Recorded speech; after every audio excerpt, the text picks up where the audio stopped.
Hi, I'm Jayne Beaumont and I'm here to talk to you about what I've done in my life and the experience I've had in my life. I started in theatre and then went on to radio and television and then into press, and I worked as a press officer of the United Nations in Vienna. I've had my own theatre company, touring the Middle East and Far East. Lots of exciting things. And now I work as a life coach, specialising in voice and communications. I knew from about the age of 13 that I wanted to be an actress, and I did loads of stuff as a teenager with youth theatres and National Youth Theatre. But I'd done such a lot by the time I'd gone to drama school. When I was there, I wasn't quite sure that's what I wanted to do for the rest of my life, and I think that's why I then went into media. I think the thing about broadcasting, especially radio, is that you can be so intimate.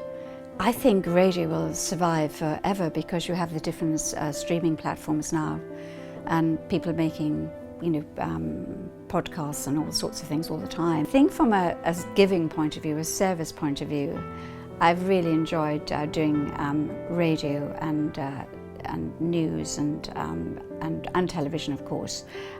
Theatre-wise, the most exciting role I did was Rita, in educating Rita.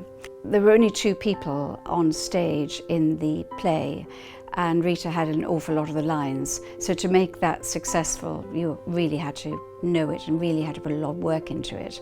Media-wise was when I was working for the Bahrain government and the radio and television there, and I was there during the first Gulf War. I was asked to report through the war, and at the time I was asked, one didn't know what Saddam Hussein had, or whether he was going to sort of march down the eastern seaboard of Saudi Arabia into Bahrain or drop bombs everywhere.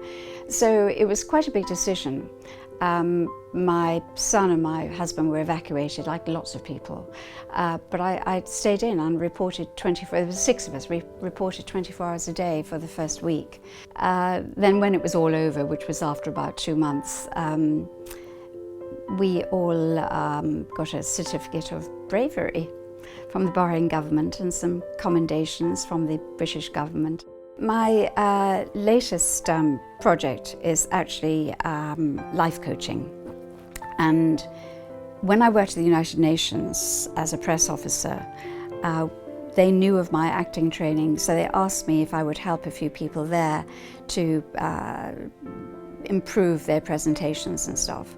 And I use voice training, the voice coaching I'd learned at drama school, and that worked so well, and it really improved them. So I decided on voice and communications. At the end of an hour session, they're like buoyant and they feel great, and so do I. What job could be better,